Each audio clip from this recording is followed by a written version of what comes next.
Books. Welcome to The Collective, where every conversation ignites a new perspective.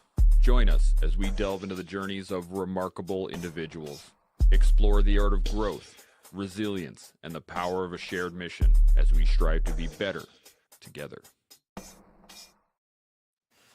Hey everybody, welcome back to the workshop. We have another fantastic show not planned for you whatsoever today, but we're going to be talking about books, and I am stoked for this one. So now, while I am stoked, you should be doing the things, right? Like the show, subscribe to the channel, hit the notification bell, do all that good stuff, get your emails when we go live, which is, of course, Wednesdays for the workshop, Fridays for the collective. And I am pumped. I'm actually working on the newsletter right now. So I'm pretty excited for this. Yeah, yesterday I wanted to get it out, and we had some issues that came up with the boys, so we sorted that out. And now I'm head first. I was letting you dangle. I know, because you know that got to you on time. Yeah, and a good stretch of time disappeared into the netherworld, and I just thought, I'm going to let him dangle. Yeah, I cannot wait to hear what his excuse is. There's no excuse. No. What? I'm working on it, and then you wouldn't need an excuse. Why? Yeah. Why? Excuse is not required. No, exactly. Whatever. Anyway, you do it whenever you want to do. I will. I'm going to do it for this show. So I hope everybody else out there is doing what they want to do and signing up for the reinforcement loop so they can learn from all these. You're in the rhythm.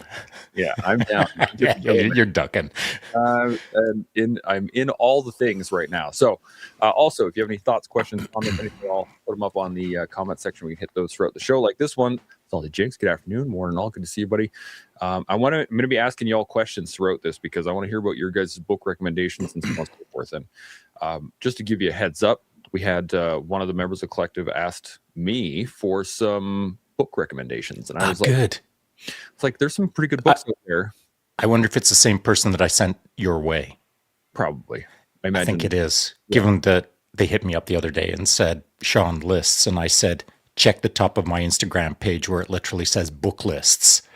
And there's only 5 books on that list. And that comes from a show like way back in the day that we did. And I just said, let's create a freaky little list. In the meantime, I'm just going to put up a quick list that anyone hits me and they'll have something to eyeball. And then, didn't we have a book list at one time? We still do. It's on the... and that's why I sent them to you. Yeah. But I also realized that you and we haven't actually talked about books in quite a while. And it's true. I wanted to see if there was anything new or if there's anything that we should just reiterate because, I mean... You mean the way of books, like a good book? It was just good books that really stuck with us. You probably haven't read it, though, yet. Well, what do you got? The High Fidelity Mind. Oh, yeah. The problem with that is that it doesn't exist yet. That's true. And I also heard the author is a jerk. It's a bit of a jerk. Some days, for sure. But other than books that you're currently writing, working through, yes. What would be? I'm going to ask you this. Do not ask me. The poster says we aren't going to be getting into the book lists. Yeah. Okay, good. Because I don't have a book list right now. I came in unprepared for book list zone. Good. Okay. But what I was going to ask you was, what can you think of a particular book or a particular portion of a book that kind of like hit you while you were reading it, where you were just like, oh man, like that is a great point, or this is something I need to take with me. What do you got? It happens to me all the time. Yeah. And I'm going to give you a general answer, like a overarching theme, as it were, almost like a universal statement. Mm-hmm. Whatever I'm reading may or may not impact me. It will be very much dependent on my mood, on my vibe, on how I feel, how open I am to the moment or not. So, like if I'm a bit crusty and I'm into the best book in the world that has the most impact in the world that should have like made me superhuman or whatever the case is, if I'm crusty, it ain't going to impact me the way it's supposed to. Mm. So you take the best book in the world and it may be almost non-existent to you if you're just not open to the moment. And so everything that I read that impacts me, and that's on digital, that's on social media as well, anything that I feel is righteous or worthy or notable or impactful. Choose a word that kind of fills that gap. Anything like that is usually based on the vibe of the message, much less so than the specifics of the words, and much less so than the main thrust of the point. Like I've heard lots of main points in my life, but they were in briefings or they were in, a warrant officer giving me the knife hand as he gave me the best wisdom in the world. But if the vibe wasn't right, then I just didn't pick up what he was putting down. You know what I'm saying? I do. And I find that, yeah, if you're not in the right headset to begin with, then your ability to absorb that information becomes hampered, let's say, because Yeah. you can absorb it, but it does become very challenging. And this is why I think it's really important to consistently take time to read books. And I recognize just recently that I haven't been. Like, I have a stack of books that I want to work on right now, and You're a collector. and I haven't got there to them yet. But I do like to collect things. I am Yeah. very much a collector, yeah. I know people who've got like half a library under their bed. Mhm. Like they've run out of bookshelf space. They've run out of all the space. So now they put their books under their bed and they've got like a bookshelf under their bed, except it's just stacks and stacks of books. They are book collectors. And so I think what happens is someone will make a recommendation and say, man, this changed my life. Ooh, I'm looking to change my life. The book arrives as if the book itself has the magical power. But the book has no power until you insert that magic into your brain, and that magic has then got to be executed against, and then it becomes real. And so it's like having a whole stack of Harry Potter wands under your bed, except you've never waved them. You know what I mean? I do know what you mean, and it's why the stack beside my bed is 3 books high right now. So that's where I noticed it was pretty bad, but I do read them pretty often, and especially when I find something that I want to dig into. So one of my books, see, I came prepared for this conversation. So one of my Dude, books, you literally said in the poster, we're not going to go through book lists. We're not Okay, gonna I'll try to keep up. I'll try to keep no, up. it's not so much the list, but this one right here, A History of Warfare by John Keegan, was probably one of the books that I was first able to see the connections between things. And because he really lays it out quite well, I'm like, this applies to this, and this tactic gets used in this way in this era, and then it gets used this way in this era, but it's the same basic. So why did it click for you? I think because it was so grounded in reality. Like, these things happened. You can see exactly at this point, this person did this thing and it failed because he didn't use it properly, or it succeeded because he used it and he had the terrain, or all the pieces became very real. I could see it like a chessboard. I could see him moving around. I'm just gonna we're just gonna do me. And so let me ask you this: why is it that book kind of worked for you versus the other 2 books that are in your stack right now? Compare the 3, okay? And then I've got a follow-on question. This is just to set the stage. My actual second question is my real question. Why does it differentiate between the other ones that I have on the page? On that stack, yeah. On the stack, because it was the first one. I read it young, and it was one of the first that wasn't a fantasy fiction, Lord of the Rings kind of style book. Yeah. Right? It wasn't just about enjoyment. I was trying to learn, and then it laid it out in a really clean manner that I could see those correlations between a lot of things. And so it always stuck with me, and I've had a copy of it for a very long time. Okay, when's the last time you revisited it? That one specifically, probably 3.5 years. Okay, so you have revisited it. So you've got some context between the first time you picked it up and then maybe the second time you picked it up. Okay. Yeah. That's fair to say, yeah? Oh, yeah. Yeah. And then I don't want you to define, but could you define, if you had to, the difference between the first time that you read it and the most recent time you read it, the difference in who Chance Burles is? Easily. Yeah. Okay. And I'm not going to ask you to do that. Okay, now to my actual question. So,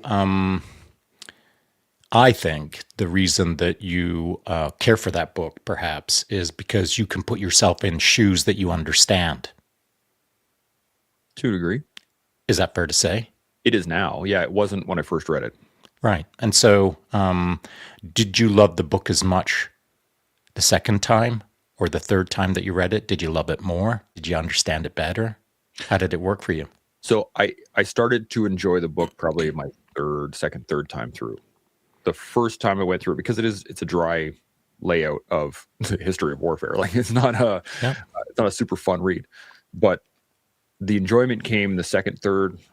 By the time I hit it, the fourth or fifth time I read it, it was more of um, an intellectual quest per se. But the enjoyment came from the fact that I could look at it at a more fundamental level. right. And it was So, like the third time, second and third time, I was already in the army, but the first time I hadn't. I read it before I was in the army. I understand. So, is it fair to say that every time you picked it up with your more experienced eyes, you could relate to it a little bit better each time? Yep. And so then really what we're talking about is, and this is a great case study to make the long point of the entire podcast perhaps, is when you picked up that book the first time, you weren't a soldier, correct? Correct. And so you're trying to interpret it through an inexperienced set of lenses. You Yep. couldn't understand that world, et cetera, et cetera. But somehow you put yourself in that world, yes? Yep. Okay, now flash forward till today. Now you've got the experience. Now you can put yourself in that book and you can understand it through the experience lens. Mm. The book is different to you now, but the book was always the same. Nothing in that book, no word changed in that book. Correct. But effectively, you've read the book as a first write, second write, and third write of the book.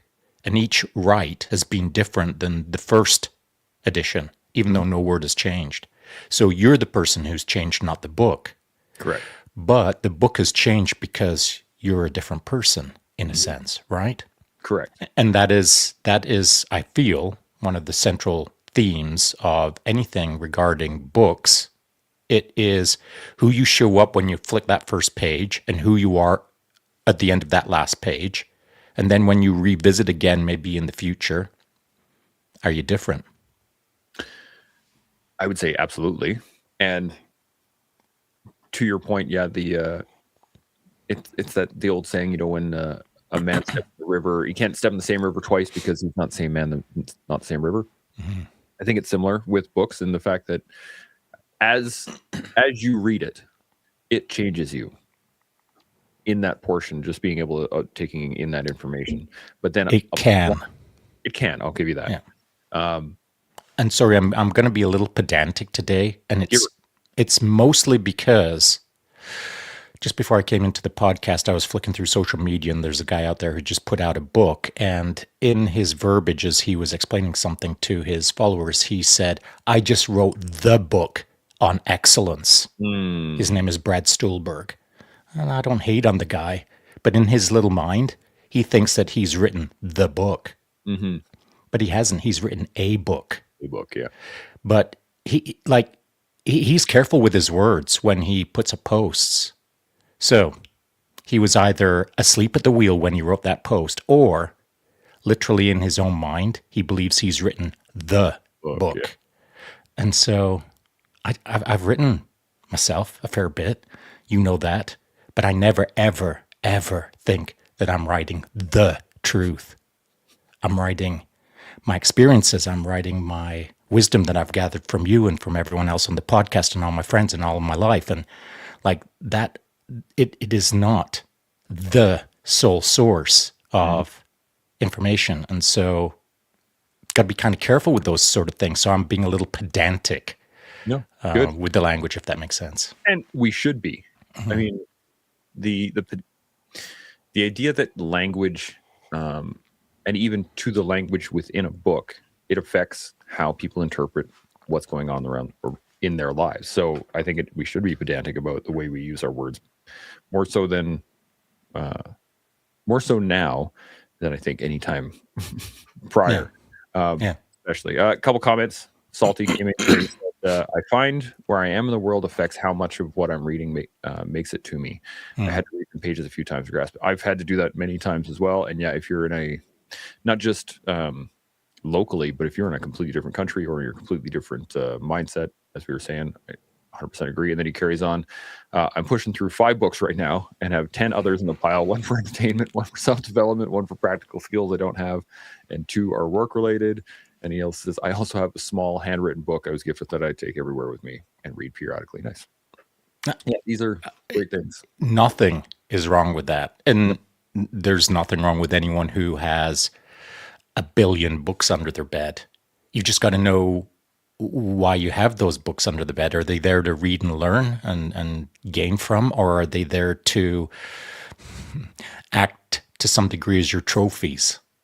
You know what I'm saying? Yeah. Like I know people who've got carefully manufactured bookshelves that when I look at the bookshelf, I think, man, you should be better spoken, or you should be more engaged with the world in an intellectual fashion, given that you're reading that. But it doesn't come across in real life. And so I think perhaps to some degree, some bookshelves are treated like trophy cases.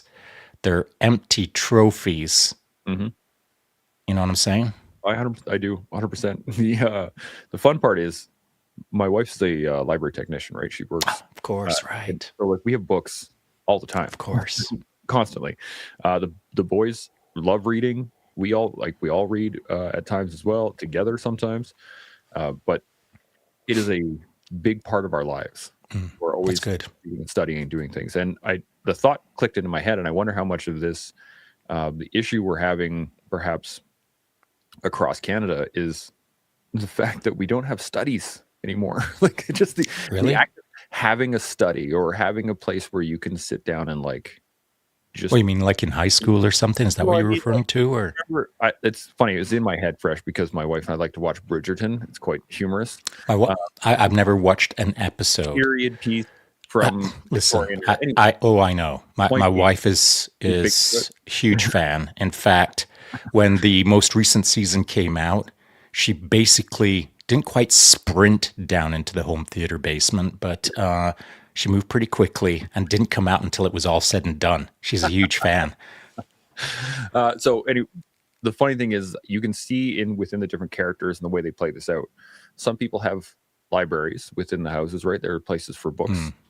And then there's other places that are like studies where the men would hang out and they'd have all the lines of books and stuff like that. But you can see what's used and what's not. And I was just thinking back to historically speaking, if you had a study, or I guess now in the digital age, it would be like your office, to go and develop, to work, to study, to actually develop oneself, whether that be in whether that be print or whether it is through digital or whether it is through whatever.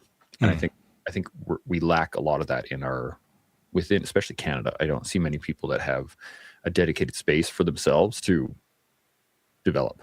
That makes you try. Yeah, no, it does make sense. Now I understand how you're using the word. It's very it's applicable to the topic, and it's appropriate for our modern times. I mean, I'm in my office right now. I'd use my little camera to spin the audience around to show them my little office, but it's not a big room.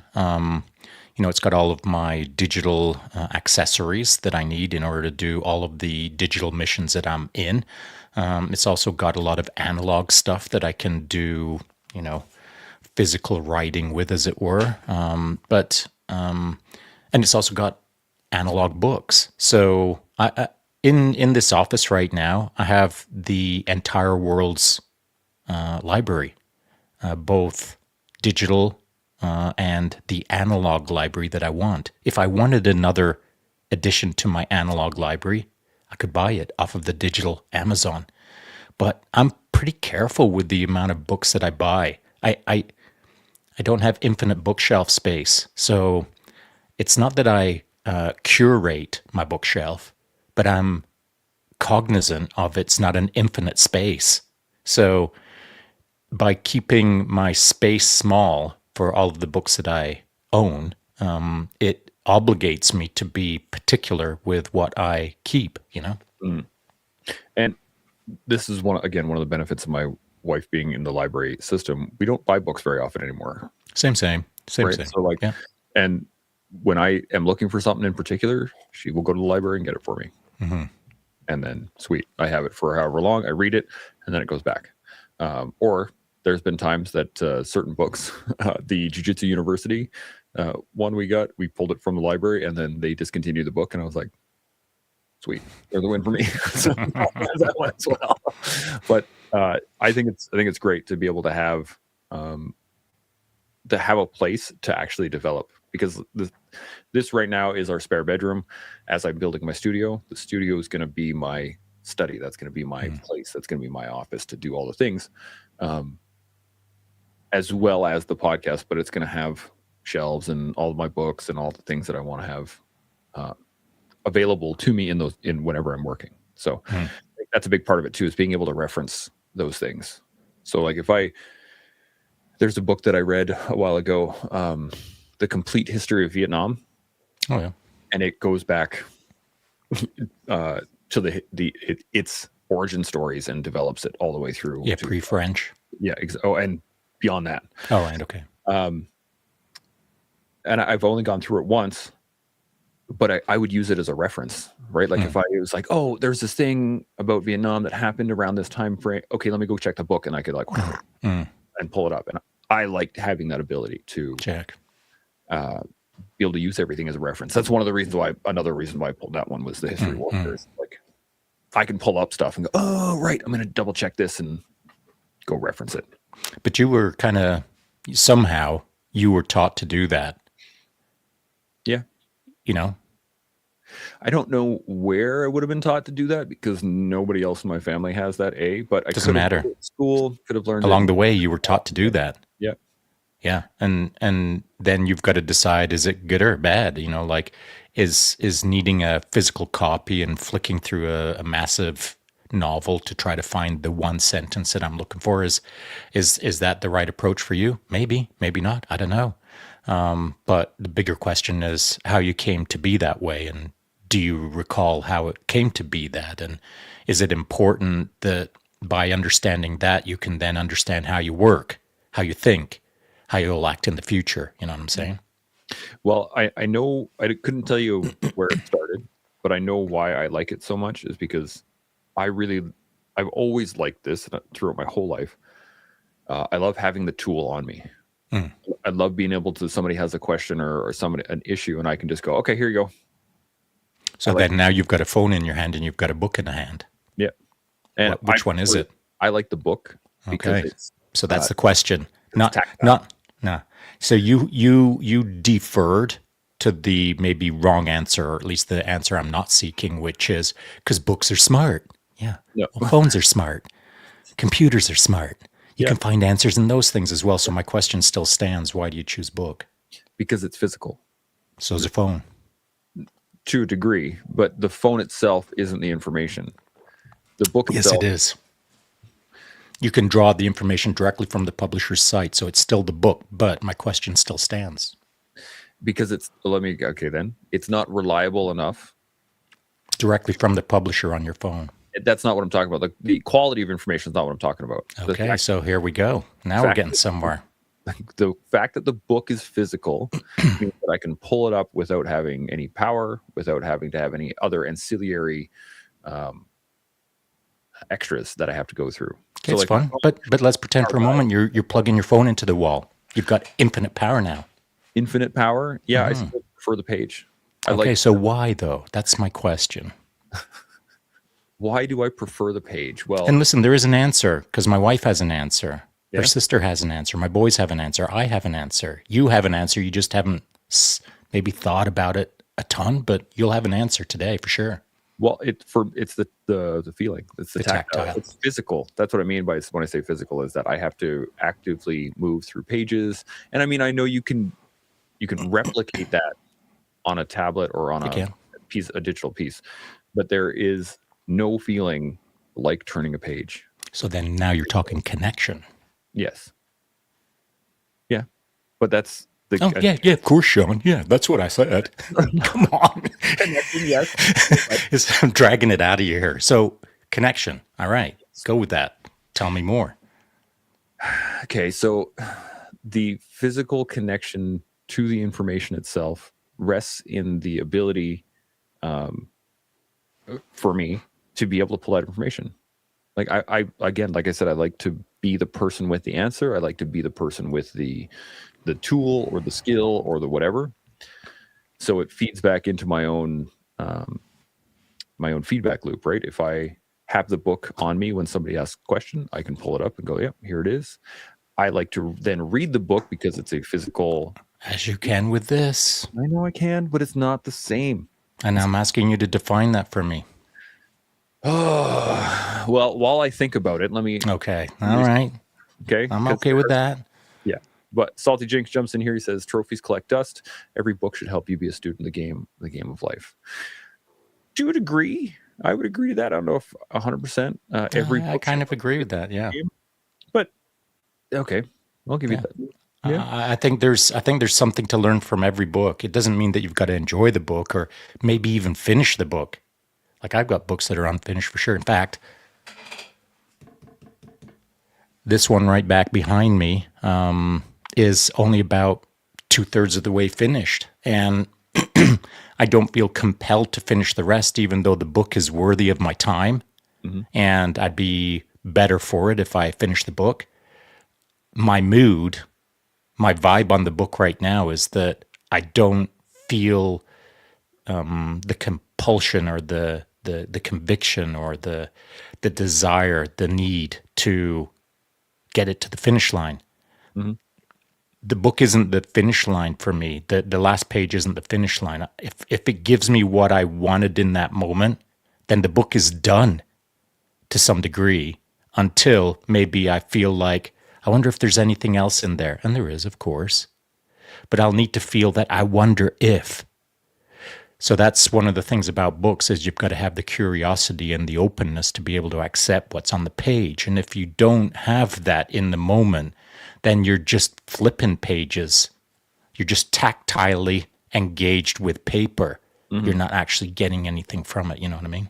I do. And I've been there many times before where I'm tons have reading and then all of a sudden you're like 5 pages and you're like, wait a second, what just happened there? And you completely zoned out and you were just sliding through pages. My issue with this is the fact that he says should.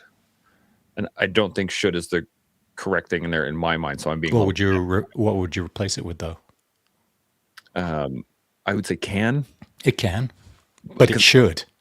I don't think it should because. Yes, it should. Okay. But it's easier to accept. Every book can, because it's a politer way and it's a more acceptable way. It's a more consumable way to take on that sentence.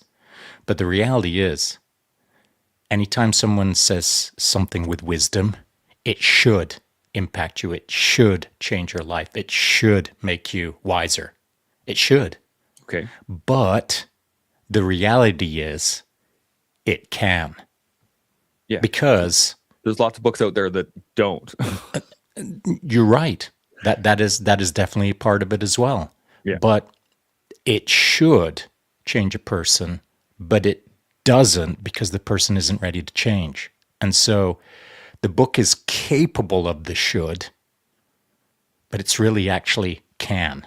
See, and I don't know if every book is capable of helping you be a student of the game, because unless it's written in invisible ink. Well, there's lots of books that are just like, so I don't know, man. Like, there are plenty of just garbage books out there that there. But you know, to be to the letter to the spirit of the conversation, perhaps there's just simply no book out there that that doesn't have the power to change you. It's unless, of course, it's a one-sentence book, and that sentence was written poorly. But even a poorly one-sentence written book should have you sitting back thinking, I can do better than that. Now you're wiser. Now you know better. Now you're engaged in the world in a different way.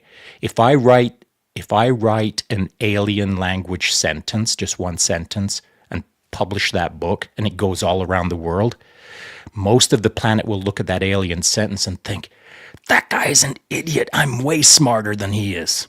Now you just learned something. You know what I'm saying? I hear what you're saying. I've got to twist it up a little bit. Yeah. Yeah, I hear what you're saying though. And yes, it is a anybody can learn anything from any book. But again, it's a can. I don't think it's a should. Do you know why? Because when you look at it, I'm not saying you, when most people look at a book, they'll read a book and think, that didn't teach me anything.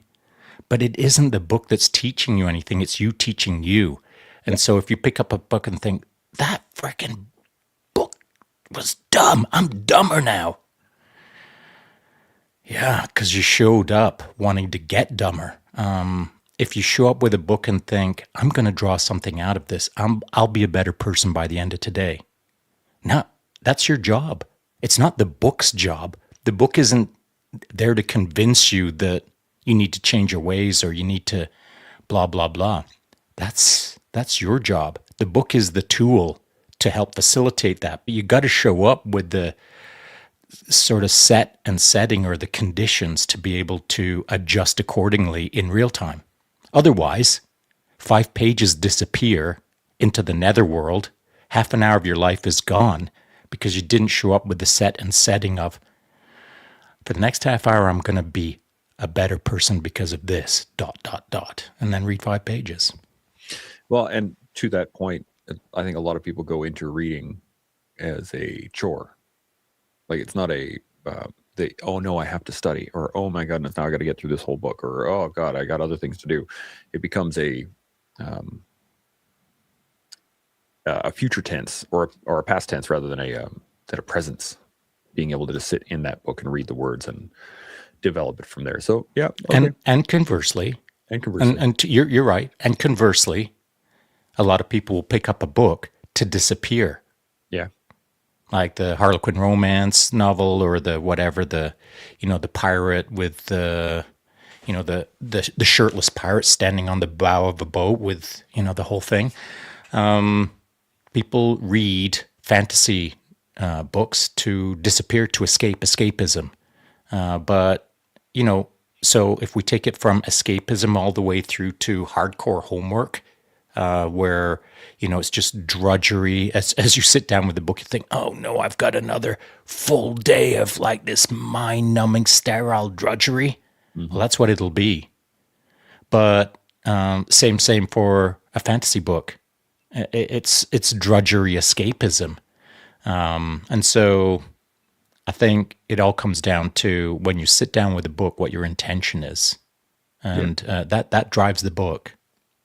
Yeah, I'll give you that. And I think, especially at a young age, the escapism is the reason you pick up the book, right? Like, oh, I'm bored, I'm going to read something. Again, yeah, that can be a reason. Yeah. A reason. It can be, I'm really excited about this series and I want to get into it. It can be all kinds of things. But the choice ahead of time isn't as well thought out at a young age as it is when you're older, because not at all during your time. But I'm not suggesting for a moment that if no one's ever really sat down and strategically or tactically considered books, that you've screwed up, because our boys are avid readers. In fact, it's not uncommon for people in Roslyn to stop me on the sidewalk and say, man, I remember when your boys were like this high and they'd walk from your house all the way to school and they'd have their nose in a book and all they'd be doing is reading and flicking pages. They wouldn't even know that there was cars driving next to them or someone was blowing snow. I watched them walk through a snowblower arc and still reading their books, the whole thing. Yeah. Well, I never sat the boys down and briefed them on how you're supposed to use books, how they'll impact your life. I feel, and I still feel today, that it's something that is a personal journey that you're supposed to discover yourself. What books mean to you? How you do or don't use escapism. Mm-hmm. At what point in your life do you realize that you're using it as escapism? Like, I don't think I wouldn't have ever wanted anyone to sit me down and brief me that, hey, Shaun, you're 24. You're reading books that are escapism. Why do you do that? Like, I might have appreciated the question, but it would have spoiled my journey to some degree. Do you Yeah. know what I'm saying? Yeah. Yeah. I'm tracking. And I think that, especially for me and my boys, I use books as a way to get away from life, right? It's 100% escapism. I didn't like It's where I not how was, I use it. and I needed, that's why at a young age, that's how I used it. Check. And then I started to develop a better understanding of how to use books properly, that I can not only teach myself things through them, but I also like the fact that they're real. So in terms of digital versus physical, this is always here. Like I was saying, like you can't run out of power. It's not going to Yeah. disappear on you, right? But my boys, we always that was one of the options when they were like, oh, well, what can we do? And I'm like, read a book. And there are always books in the house, and there are always different age levels, different variations. And we never said, oh, you can't read that or you can't read this. To the point that I've had to literally tell them, put the book down. Yeah. Put your shoes on. Like, yeah. And my boys would put their shoes on while still reading a book. Yeah, That's my just boys the way tried. it is. My boys tried, but I'm like, nope. Just like 2 seconds. Put your thumb in the page, put your boots on, then open it up again. But just like focus on one task. But that's part of their growing up now, which I never got. And they have so many books, and they're spoiled for choice, and they get to really push their boundaries because we don't put limits on what they can and can't read, or what is their age level, blah, blah, blah. So they both read well beyond their grade level. Oh, yeah. And they're great. Really and they're starting to develop their own styles. What do I like reading? How do I like reading? Because they read the similar books, or they read the same books, and one will come out with it like, oh, wow, that was super fun. I really enjoyed that. And the other one will be like, that was boring. I don't want to do that one again. And so they have their own little styles as they've grown up. That's good. That's what you want. Rad. Yeah. Yeah. So I'm quite happy about that. Now, let me hit all these comments because there are a whole bunch of them. KH jumped in here. He said, I always look at the mountain of books as the goal. So far, 800 books collected, about 120 read. However, I do not want to open some because they are rare and fragile. Okay, I'll give you that. That's cool. Like, I dig that, man. Yeah. It's always a nice dusty study, like a nice dusty library in the house is always one of those picturesque things. He carries on, could the rarity of books be the trophies in the bookcase? Yeah, could be.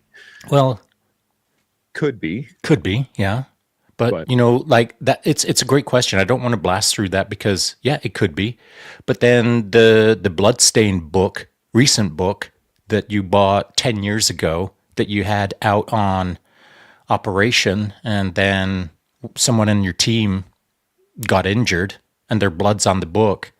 You were never like that stoked about the book, but then 10 years later, your friend is dead, and now it's the trophy, it's the memory, it's the plaque to not just honor a friend or a comrade, but it's also perhaps something that symbolizes a period of your life. And so a book only having 100 copies over the entire Earth's history, if there's only 100 copies now, it's a rare book.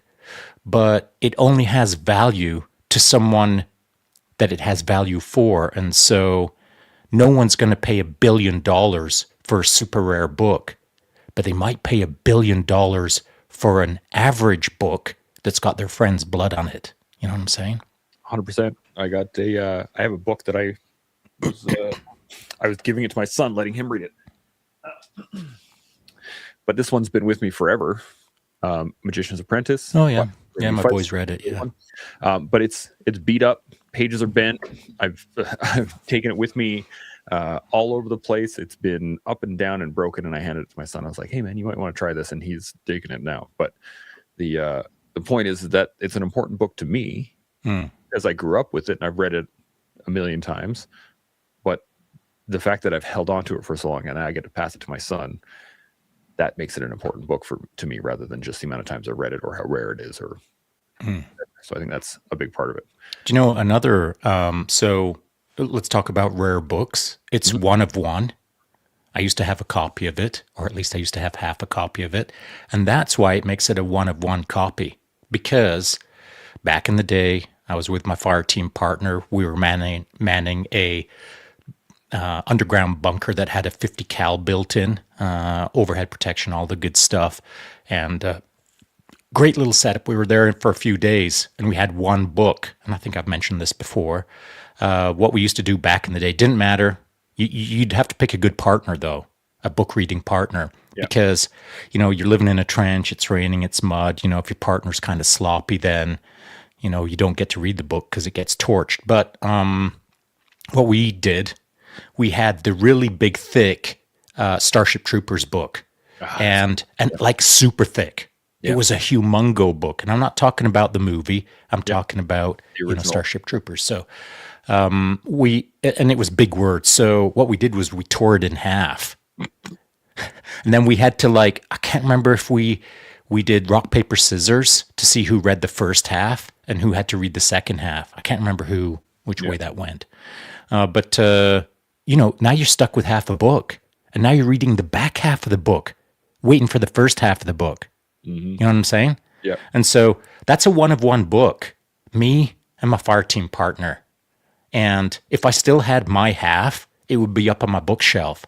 And it's not because, I've got Starship Troopers up on my bookshelf, but that half represents more than just the whole book.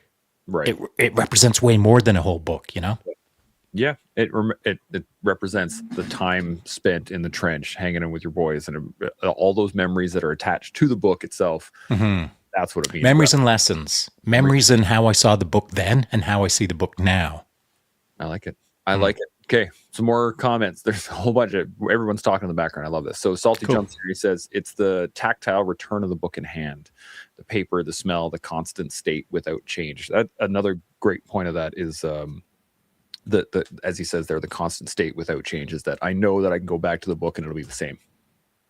Digital space, you're never quite sure. So to some degree. It has some malleability on the digital space. KH jumps in here. He says, you can always throw a book at someone. If you throw your phone, might break the phone. That's a good point. Nancy says, I never miss the smell of my phone. That's a good point. Ethos Naros jumped in here. So reading is a chore to me. I'm more of a visual learner and not by reading. And that's a great point too, as well. There's lots of people out there that have very difficult time reading and absorbing information, but are much better kinetically versus or visually or whatever, audio through audio. Carrying on, Ethos says, so thanks for doing the show and not writing a book. Unfortunately, Shaun is writing too. Sadly, I am writing. Yeah, he's working it. Ethos Narrows continues, it's weird because I enjoy writing and editing. I just do not like reading. Okay, I'm tracking with you. Listen, I understand that. Let's not blast through that. So just like anything, I don't enjoy doing dishes. I don't enjoy loading or emptying the dishwasher, but it has to be done. And so because of that, we get to eat on clean plates. And so it's a poor analogy, but let's play with that. I enjoy writing and editing, but I don't always like reading all the books in the world out there. But I understand that it allows me to eat on tomorrow's clean plate. You know what I'm saying? Mm-hmm. I tell my boys this pretty regularly when they whine about having to pick up their clothes from the floor. And I'm like, you like having clean clothes, right? And they're like, well, yeah. I'm like, well, now you have to help with laundry. So this is the trade-off, right? You like clean clothes, let's do laundry. And they have to do the things, right? And I think to this point, if you like writing and editing, well, guess what? You're gonna have to read. And by the way, I'm not saying I'm not pointing any fingers at anyone right now. This is a general statement. I could just as easily point it back at myself.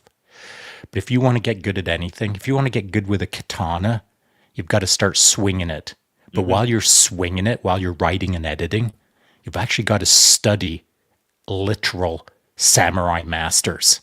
Otherwise, you'll never know where you can go with it. You're just out in your backyard swinging like a nerd. But to get better at something, you've got to study the greats. And so that's what reading books is. You're acclimatizing yourself to the world's greatest minds in some case. I was thinking about it this morning when I saw the poster, and I thought, we've all got access to all kinds of information, all kinds of books, but what is the entire purpose of books? And that is self-selected, man. What do you want to do with your world? Do you want to entertain yourself, or do you want to be more in the world? And then what is more? And then that is the pursuit of books. And so one of the fascinating things about books is you'll pick up a book and you don't even need to know the editor, the publisher, the writer. You don't need to know anything about the book. It's the book that teaches you, not the editor. The book is teaching you in a way that you learn best. But the book is like whoever wrote it is now like your silent teacher. So if Miyamoto Musashi, if you're reading something from him, he's still alive. He's still your silent teacher. He's still your silent mentor. To pass up having Miyamoto Musashi as your mentor, I don't know, man. It seems a bit short-sighted. If that's what you're looking for. If that's what you're looking for. But everyone's looking for something. Exactly. And so whatever you're looking for, someone is already into that in a levels to the game, in a level that you would be best served to start learning about. And, I'll use a real case study. If you want to learn something from me, you can do it in podcasts or on my goofy little IG page. But if you really want to know how my mind works, you'll buy my book called The High Fidelity Mind. Mm-hmm. You'll never be able to come to my house and sit in my office with me and have that kind of a conversation that book talks about. No one will ever get in my office and talk to me about that. But I wrote it in my office, or I wrote it overseas, with the intent that no one will ever be in my office to talk with me personally about these things. But I can create a book that allows for that I can, to some degree, mentor someone in this aspect. So, man, I don't know. I think more people should read. I agree. And I was going to say that we were talking about having an office or having a study or something like that for ourselves. But really, the office is up here, right? To some degree. Like you were writing in your office. You just happened to be in like a mobile office. That's right. You're in your office doing your thing. And I think that's kind of critical. While you were talking, it made me think of this book. One of my absolute favorites. Oh, yeah. Tom Clancy. I read it a million times, but the first did you? Yeah. Not a million times. I read it once. I've read it multiple times. Okay. But the beauty of it is when I first read it, I wanted escapism. I wanted like, oh, this is super cool. And, right. Yeah, these guys are doing all these things. And awesome, whatever. One of these days, I'm going to be that guy. Yeah, no, I knew I was never going to be that guy. Okay, you didn't ever think that? I mean, a lot of guys do. But it kind of sparked the idea of maybe I could do something like that. Oh, nice. Perfect. Then it started developing from there. But inspirational.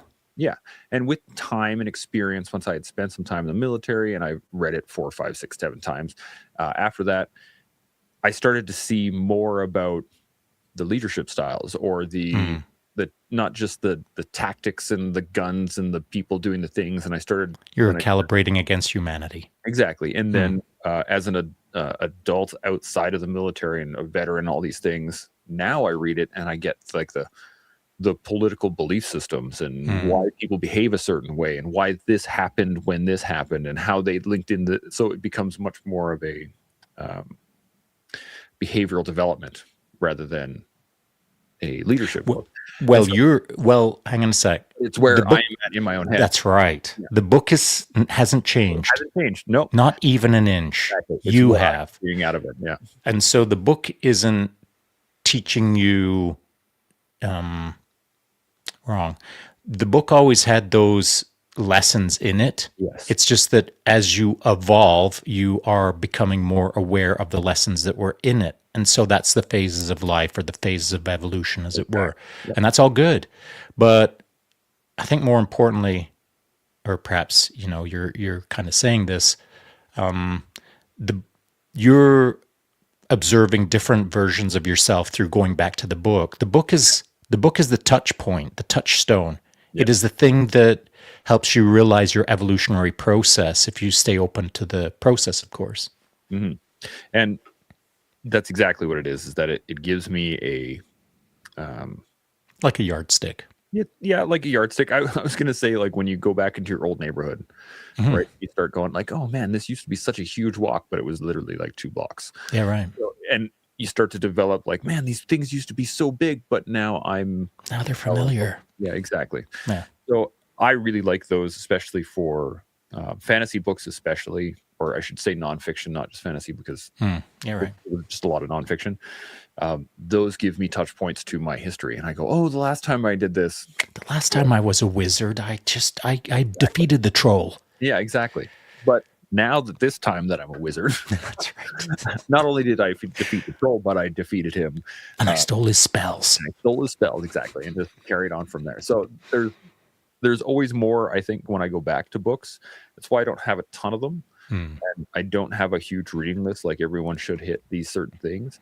But I think people would do well to find a book that they enjoy and not just read it over and over and over and over again, but within time periods, every 4 or 5 years, go back and pick up the book again and see how you look at it differently, and then develop from there. And especially if it's a book that you can read multiple times, like, Let me ask you a question. yeah, Let's pretend for a moment that you're going to write a book. okay, Let's not rule it out. I'll put enough pressure on you over the next few years that you probably will have to. But whatever. Don't even worry about that. I got plans. So let's pretend for a moment that you've got a book in mind. What would it be about?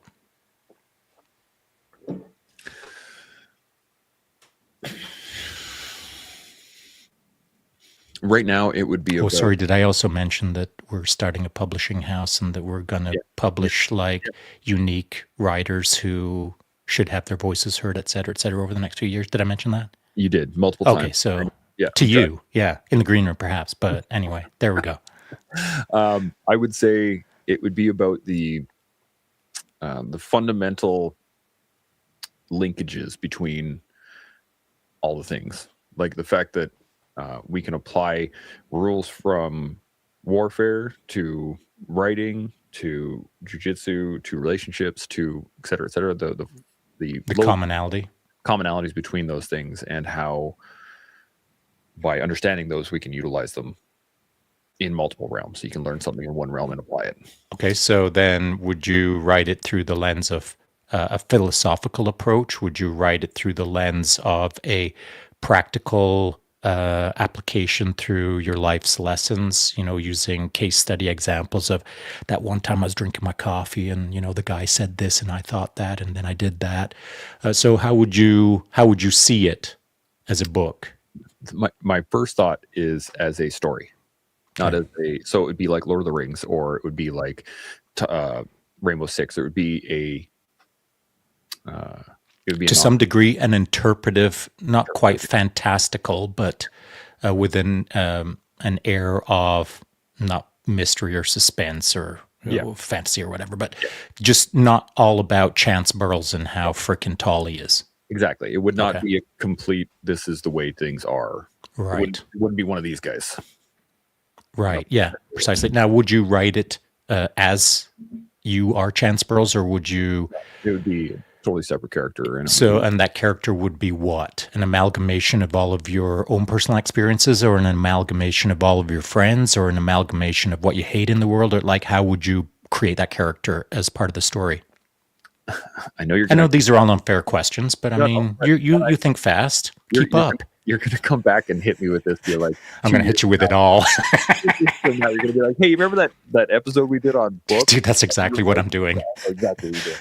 Marked and recorded. Yeah, I would have to say the character would be. Hey, you're welcome, by the way. Yeah, I appreciate it. You should. Not at all. I will later, but not right now. But the character would be a. It would kind of be like a void. It would be a. I'm thinking in terms of like a Dungeons and Dragons layout. How I want to build this character. It would be a level 0 character, which is something that. Long ago, which is the fact that it can just go anywhere you want. Right. So it's going to be kind of a blank, and then those experiences are going to develop that character through the story to lay out the fact that the commonalities of this goes to this and the commonalities of that, all the way down. All right, and then the following question is, let's pretend in the moment right now that you've created that story arc in your mind and you can kind of see it for what it is. But ultimately, what would the story be telling people? And I know you talked, overarching theme, commonality, overlap, all that good stuff. How you do this is how you do that. One thing is the other thing. But at the end of the book, what would you want for people? I would say for them to see themselves to be that character. Okay, that's an interesting aspect. Yeah, Yeah, that's why I was saying I want it to be kind of a blank I get it. slate, but I would want them to see like, oh, I've been through this, or I am in this section right now, or this, and it gives them again, I'm trying to facilitate the information as best as possible, right? So if I can get someone to place themselves as the main character of that story, that'll give them the tools that they can use within their own life to be able to apply it. So then ultimately, if I'm hearing you correctly, and I'm going to, condense this down into simplistic words, it kind of sounds like you just want to be of service. Yeah. Yeah. Okay.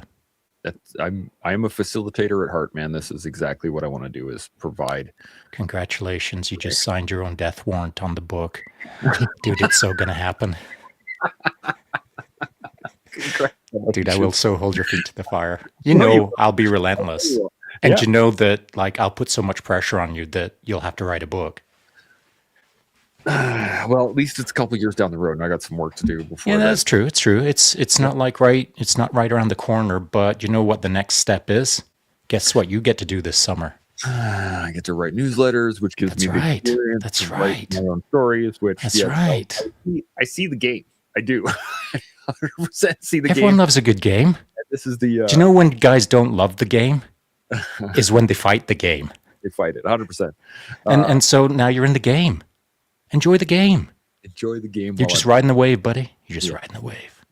The funny part is that one of the things that my jiu-jitsu instructor consistently harps on is that he says everything that you do to somebody else, the end result should feel inevitable to them. Yeah, equal and opposite reaction. Right. It is. It's just. It's physics, man.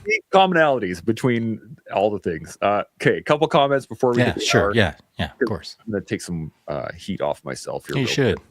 Salty says, KH, I love that, but I'm the guy that would read the antique book for the experience and probably shock people.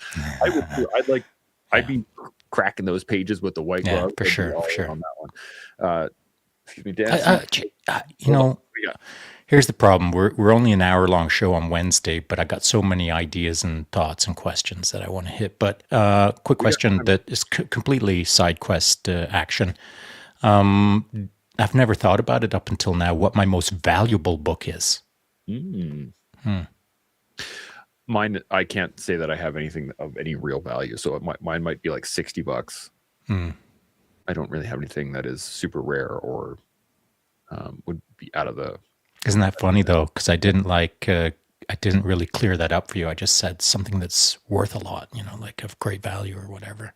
Well, and you instantly, as nearly every single person would, instantly deferred to value in the sense of the dollar, monetary, right, or in antiquism, of course, But you know what? And I'm not. This isn't judgy. This ain't about you now. Judgy. No, this one isn't about you. This is just a broad statement. So to wake someone up, as it were. The rapid interpretation of what a value of a book has goes to money and then goes to antiquism. But, there's people who will set themselves on fire over the Bible. You know what I'm saying? So if I asked a certain person, they would say the most valuable book on my bookshelf is the $2 Bible. And so it has more meaning than their own personal life for some people. And so what is value, right? Is it the intellectual power that it brings to bear? Is it the feeling that it brings? Is it the spirituality, the emotions? What is the best book, the most important book, the most valuable book that a person has? It's a good question for people to think about. Well, I mean, the questions you just asked are three separate questions, though. I know, of course. Right? So the way in which you word it and the context surrounding it, because for instance, Salty Jinx did say this, is that I would read the antique book for the experience. So the context is we're talking about an antique. and then you said, what is the most valuable book? So again, antique value, I think I know. monetary. So the context matters. And I'm just It does, of stating that course. when those questions get asked, understand that it's under a certain context or under no context, because those answers could change based on what you're talking about. Well, your context has changed now. And so would you change your answer? Yes. I don't need the answer, but it's just food for thought, right? It absolutely would, because I have a different context to look at it. That's right. Different lens to look at it through. Carrying on, Dan C said, I've recently needed to go through 6 years of notebooks of Northern policing. I had forgotten so much until I looked at those pages. To your point, exactly what is the value? That little notebook is worth, what, 17 cents at the Dollar Tree or whatever, but it is worth... If you include the ink. If you include the ink, but the value of it is very different as to what you're actually using it for. Well, what is the value, though, beyond 17 cents? It's either invaluable or valuable-less. It's got no value, or it's got all the value. Yeah. It's really the eye of the beholder, as it were. It's subjective, that is for sure. KH then jumps in and says, I always call my office my truck. It's usually where the best thinking happens, long drives with or without music. That's a good point. That's a good point. Or call my truck my office. There we go. Ethos Narasov says, I often go to the index and search by subject and then go read those pages, so you don't have to read the whole thing. I get that. Yeah, I know lots of guys that do same. 100%. Dan C says, I read Hunt for Red October while I was on an advanced sonar course. There was stuff in there that was in the classified pubs I was studying from earlier in the week. That's wild. Yeah. That would be... When I read Rainbow Six while I was still in the Army and they started talking about some of the weapon systems, I had a way better appreciation for it, having experienced some of those weapon systems, going, oh, okay, I can see how you can make that work. Salty then says, I would love to create something like The Old Man in the Sea when I finally retire, but something for the GWAT veterans. That could be interesting. He said, start writing the skeleton for the book. Yeah, that's exactly you should. Yeah, not later. It is now. Ethos and Arrows. Hey, just hang a sec. Okay. I every single one of these comments we could build out. We could hit. We could talk about for sure.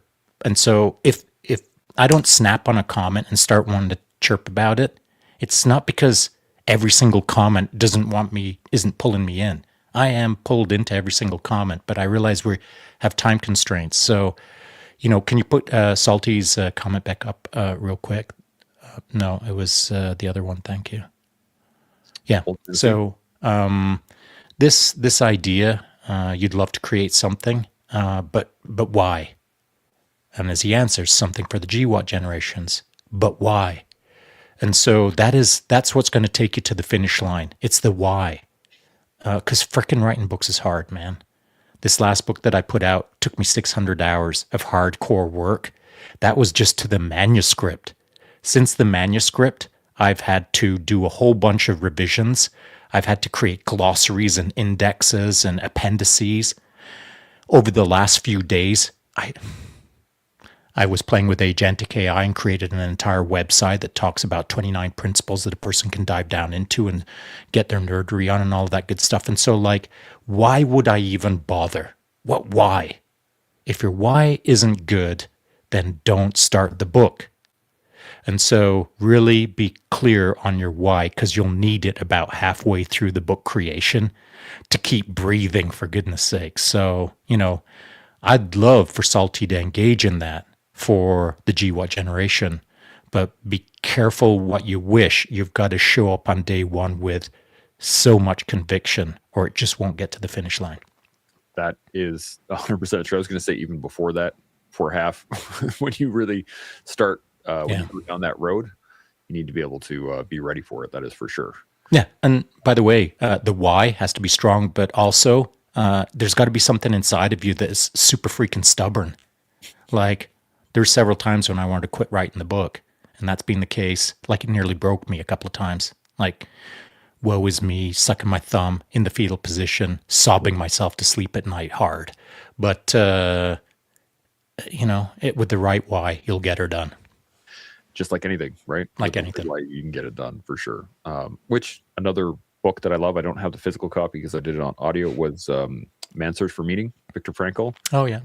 Great book. Talks about why quite a bit. It's true. Ethos and Eros jumped in here a little while ago, says, I wrote about 20,000 words in anger when I was leaving the military. I haven't reflected back on it since, but my intent was to write a book. It's interesting. My perspective has changed over the years. It is true. I I recently pulled out my my old UER, and it has my request for VR, which I wrote in anger. Very nicely written. Definitely glad I didn't hand it in. In a lot of trouble. But it gave me a really good insight into where I was at that Where your point, head was at. how I was how I was feeling. So it was a good. So let me ask you a question, and this may or may not be helpful for Ethos, but when you look back at that old report that you were about to hand in, do you see yourself in it now? Yeah. Like, can you still see yourself in it? I can. Yeah. And what do you think of that guy? I can better understand why he was there. I'd say 10 years ago, I would look at it and be like, ugh, I don't want to be that person. But now I can definitely look at it and see a young kid who just really didn't know what to do and was just angry. And I can definitely see myself in that going, okay, yeah, I can see getting there again. I can see all the steps that I took to get there, that I put myself in the positions that, et cetera, et cetera, et cetera, et cetera. So I can absolutely see myself there. So you had time to use it as a tool for introspection, reflection, all that good stuff, becoming a better person. 100%. Now, to the crux of it, and this will be a different answer for everyone. When you look at that anger-filled memo that you didn't hand in, do you think it was warranted? Do you think it was a righteous write-up that you scribbled up? I think what I wrote down was righteous. Yes, I think it was accurate. I still think it's accurate, but it was done in a very immature point in time. So I looked at it as like a woe is me. Yeah, right. Victimhood. Yeah. Versus like, we need to change the system. Like, things need to change here. How do I do that? Right. It's just like, I'm just so hard done by. Yeah, right. Two different sides of the coin, but the same sort of like trying to make things better, but one is from a whiner versus one is from a positive sort of construction-based mindset. Yeah, definitely. Now it is like, what are the lessons that I should have been like applying to this situation? And basically, and I'm not going to get too deep into it. Obviously, we're running out of time. Yeah. I was extremely bitter. I'd been put in a very negative position by one of my senior NCOs, and I just wanted out. I just wanted out. Yeah, we've talked about it for sure. Because now I look at it and I'm like, man, I could have done so much good. I could have had like, I should have been hitting the people that I knew. I should be talking to the guys that could give me advice. I should be trying to draw information in rather than trying to shove everybody off. Hey, let me ask you this question. No, that's all legit for sure. And you know what? That deserves to be in a book if you wrote it up well. No, seriously. But the question is this. That's your thoughts now. But let's bounce back to kind of when we all kicked off this whole mental wealth or mental health wellness initiative, podcasting and all that good stuff. Let's bounce back 4 years ago. And what you just relayed now, would you have relayed it the same 4 years ago? No. Okay. Not even close. All right. Yeah. Makes 4 sense. years ago, I would have been a little Kind of feels like you still would have been that memo. A little bit. Yeah. There, I would say there would have been some introspection there had I read it again at that point. But I would not have been as curious then as I am now. And I definitely have the ability and resilience now to look through those problems rather than to just feel the problems in the moment. That's really important. That's one of the last things I'd like to say because I know we're running out of time. But one of the primary vehicles for engaging in a book, for Ethos as an example, is question your curiosity. Because you'll get to the end of a book if you are a curious person. If you are curious about life, the world that you're in, the life that you live, you'll always get to the end of a book if you're super curious about what it's telling you, or at least how you're interpreting it. But if you pick up a book and you're halfway through and you think, yeah, I kind of know how this one ends, that's just not enough curiosity to take to the finish line. Just think about that curiosity aspect. I mean, it's a big part of life, of course. It really is. And the more curious we can get, not only with the external, the books that we read and the information that we try to absorb, the more curious we can be internally. That gives us the insight to then look at books a different way. That gives us a new lens to look through and all that stuff. So I think it's incredibly valuable. Comments. Here we go. Last few. We're gonna just sorry, buddy. No, it's all good. It's my fault. I would love for the show to just like today. It would be great to be able to just dive into these things on our own. You are doing a great job. There's so much. Also add that to your book. Shaun says I did good. Okay, Ethos says, valuable to me. I have a printed version of the history of the Governor General Foot Guards, which includes some of my grandfather from World War II. So there you go. Value. Yeah. KH says the Jerusalem Bible with J.R. Tolkien and C.S. Lewis mentioned on the translation team. Wild. Yep. Salty Jinx says, to me, it's the handwritten book I have. There you go. There's the value. All right. Bill Jordan says Dale Carnegie's How to Stop Worrying and Start Living. Game changer for me way back when I was 23, back in the day. Hey, listen, just a sec. And Bill raises a good point. So for anyone who doesn't know Bill, great guy, follow him on IG for quite a while now. Mm-hmm. Dudes, if you can believe it, the dude is even older than I am.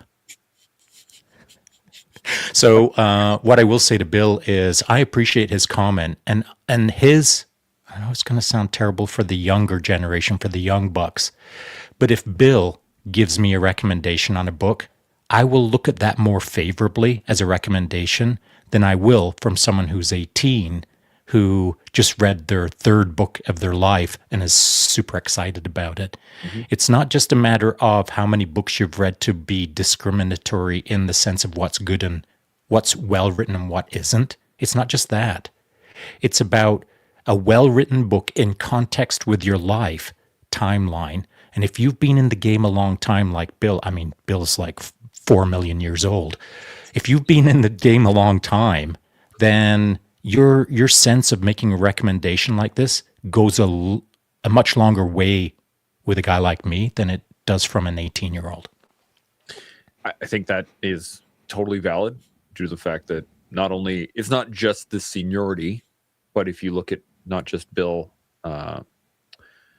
objectively, once you know him, once you've seen his stuff, once you actually understand where he comes from, then yeah, again, context matters, right? Context matters. Because yeah, some dude that's 80 says, hey, you should read this book, and you're like, okay, I don't know you from that. Okay, dude that I don't know. Yeah, exactly. So that's totally part of it. Ethos Nero says reference book. Yeah, a reference book. It's a snapshot into a mind at a certain time frame. Yep. Yeah, but whose mind? Whose mind indeed. I think it's a snapshot of the integration of both minds. Dude, you don't have enough time left on this podcast for me to address that subject. We're going to carry on. Ethos Nero says maybe the second half would be how I would rewrite it in today's lens. Yeah. Mm-hmm. Maybe rewrite every 5 years for a good cycle of time and then publish the book. Yeah, bam. That's awesome.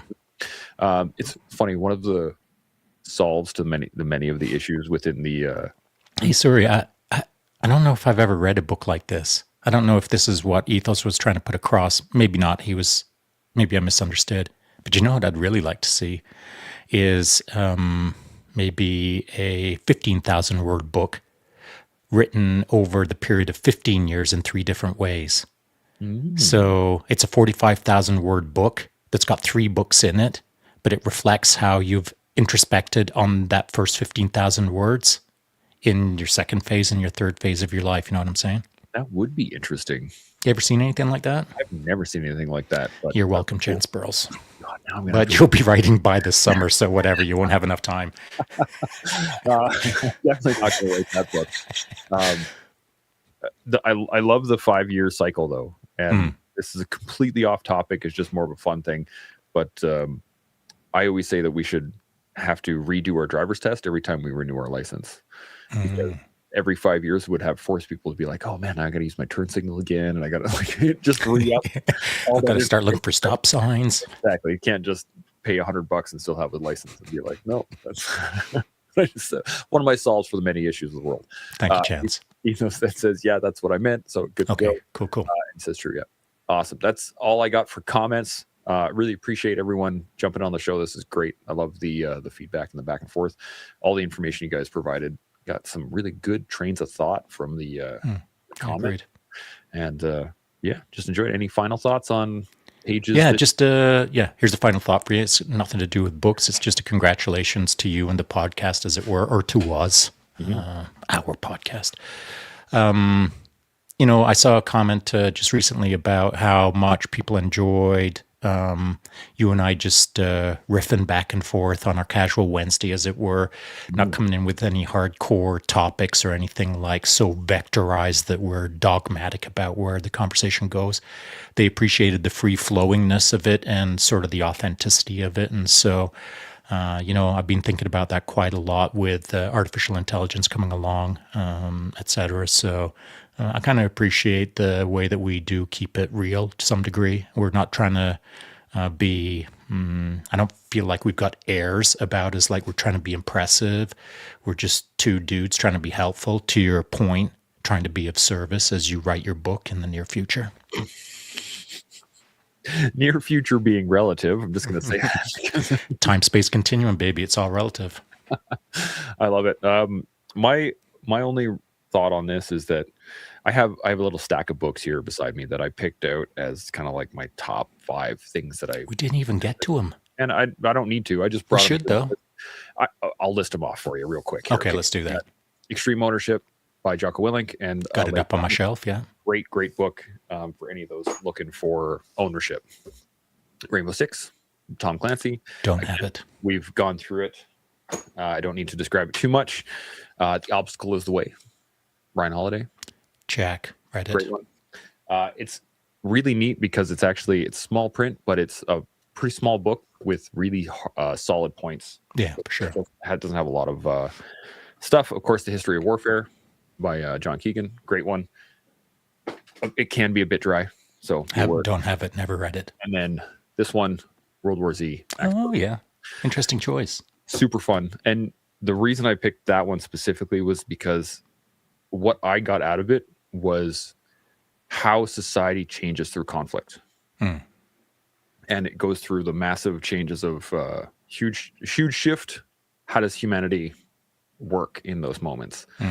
And afterwards, how does humanity work after the major shift, and how do we change to that? And there's a whole story about how the first root beer gets made after the zombie apocalypse, and it being able to like bring in the right ingredients and find sarsaparilla and like all these little things and just the logistics of it. And I thought it was but it's a great piece for me to look at how our societies work under conflict. So again, definitely. Does it anywhere? I mean, I've seen the movie, sat down with the family, and actually we watched that during COVID. So, does anywhere in the book, does it mention zombies being front thrust kicked into the stratosphere? No, I'm not in the book. But okay. So the interesting thing and the best part about it, the movie and the book are not the same. Oh, is that right? Okay. Not at all. I thought the movie was pretty good, man. I enjoyed the movie. Yeah, I thought Brad Pitt did a good job. Did a pretty good job on it, quite a bit. The interesting part about this book is that it's basically multiple short stories. It's a reporter going around asking for pieces of history. Oh, you were here. Oh, you were I see. here. Interesting. You're getting these little snapshots of how right. through. But one of the most effective ways to fight the zombies becomes the fighting square, like old Napoleonic rifles facing out on 4 sides. On all 4 sides. And so they would use dogs to bring the zombies in. They would bark at them, bring all the noise, and then they would just walk them into the wall of fire. And then you'd have bayonets. The wall of front thrust kicks. And can you imagine a square of dudes just freaking on all 4 sides, just front thrust? Your foot goes right through the chest of the zombie every single time. Oh, so legit. That would be a little challenge, I think. Oh, so legit. And then you lose Someone your leg. turn it into a video game. Yeah. But great book. I do recommend it for anybody that reads it. There's another one. Max Books did a similar one called the Zombie Survival Guide. Oh, I think I've heard of it. Yeah, right. Another fun book, but those would be my recommendations. And of course, if you're into fantasy, then this whole series, Magician series. But the point that I wanted to make with all these is that what I selected was quite a varying degree of styles of books. It is. Right. And I think everyone should have that broad range of books. Have things that you just read to enjoy, have things you read Agreed. to learn, and just explore. Be curious. Yeah. Do all those things and continue to learn, build, and grow. And we'll see you next week. Gmo. Thanks everybody for watching and being part of the collective. If this has sparked any thoughts or resonated with you, let us know in the comments. Don't forget to like, subscribe, and share. Your support helps us grow and keeps the conversation going. We'll see y'all next time.